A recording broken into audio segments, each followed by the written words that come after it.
कुछ दिन पहले महाराष्ट्र की राजनीति को लेकर ये बातें चल रही थी कि उद्धव ठाकरे बीजेपी के साथ आ सकते हैं या शरद पवार बीजेपी के साथ आ सकते हैं। देवेंद्र फडणवीस ने तो ये कह दिया था कि राजनीति में कुछ भी हो सकता है। उधर शरद पवार आरएसएस की तारीफ करने लगे थे। इन वजहों से सबको लगा कि महाराष्ट्र में फिर कोई खेला होने वाला है, लेकिन अब शरद पवार और अमित शाह के बीच ऐसी जुबानी जंग हो गई कि सारे कयास, सारा सस्पेंस खत्म हो गया। महाराष्ट्र के दौरे पर आए अमित शाह इंडिया गठबंधन पर खूब बरसे। अमित शाह ने कहा कि महाराष्ट्र में बीजेपी की जीत से 1978 में शरद पवार द्वारा शुरू की गई अस्थिरता और पीठ में छुरा घोंपने की राजनीति को समाप्त कर दिया है।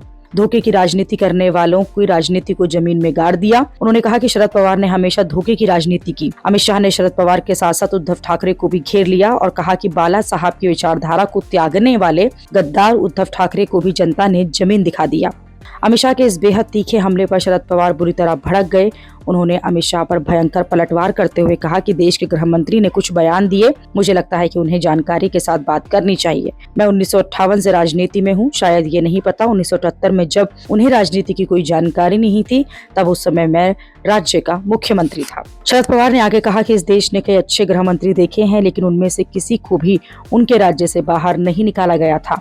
जब वो गुजरात में नहीं रह सके तो मदद के लिए बाला साहब ठाकरे के पास गए। अमित शाह और शरद पवार की इस सीधी जंग के बाद तो महाराष्ट्र में कोई खेला होने के आसार नहीं है।